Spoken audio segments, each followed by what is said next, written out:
Hi everyone. So today I want to talk to you about a topic that I feel very passionately about, and that is let food be thy medicine. So what do I mean by that?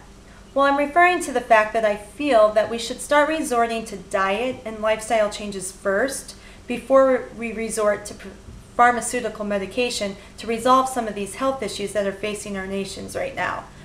Now, don't get me wrong, there is a time and place for Western medication, no question. But so many of these preventable chronic diseases such as obesity, diabetes, high blood pressure, and heart disease are being prescribed some of these medications without making diet and lifestyle changes that could ultimately heal them.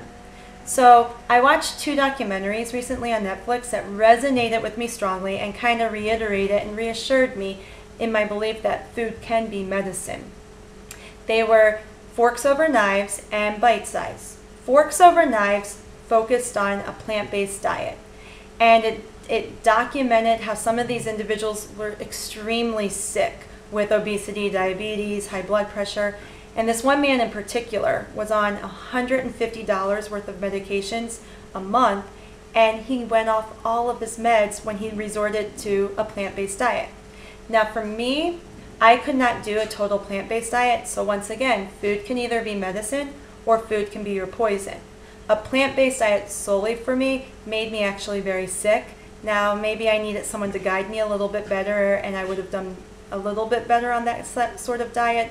But in general, I personally need some animal protein, but for some people it works.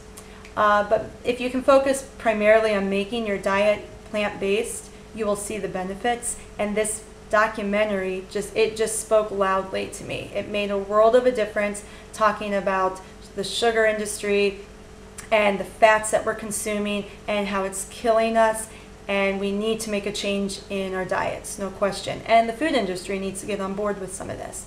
The other documentary was Bite Size, and that pretty much focused on children and how there are so many kids that are dealing with these adult chronic diseases now, due again in a large part to inactivity, but a lot of it's the food industry and what they're consuming on a day-to-day basis. And it actually opened your eyes up to why and how people who are in the more poverty-stricken populations are actually dealing with these diseases a little bit more, because those foods are cheaper, again due to a lot of food industry issues. But what opened my eyes to the Bite Size documentary was that these children need help, and a lot of their food choices are a result of their parents' food choices.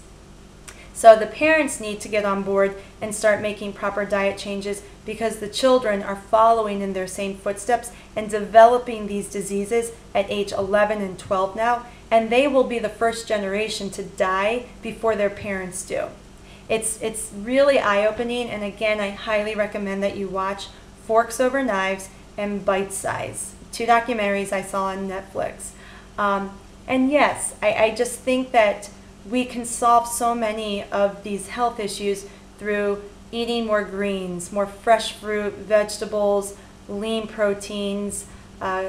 Quinoa is a great protein, and getting out there and being active. But your diet is even more important than the amount of exercise. You can never out-train a poor diet. So that's all I wanted to talk to you about very briefly today. Was food can either be medicine for the body or it can be your poison. It's either going to allow you a very fulfilling, productive, full of energy, take the reins and go after life, or it's going to make you very sick and your energy will be low, you won't sleep well, you might even experience some mood disorders, and all those. Just in general, you're just not going to be healthy. So it's pretty much your choice what you do with your health. And try to do your best. It's like, try to just, you can never determine who's going to get cancer and who's not. Yes, we can be prevented, but who's to say who's going to be stricken by diseases such as that? But why not eat and live in a way that allows us to feel more alive? Really, that's what it comes down to. Why not reduce the percentage of possibility that you may get some of those diseases. But ultimately, when you eat well, you feel well. So it's a choice, and we either can make those changes or we can continue to make excuses. But it's scary to me what our nation is facing and how we're starting to normalize being overweight and possibly being obese. Because again, if you're not going to make those changes, it's affecting the children, and unfortunately these children are going to be extremely sick in their early 20s and 30s, and they shouldn't be. They really shouldn't be. And it's scary at age 13 how some kids are on insulin injections due to diet-induced diabetes, which is type 2. So anyways, I highly recommend Forks Over Knives and Bite Size, and yeah, let food be thy medicine. So thank you for listening, and I'll talk to you later. Bye.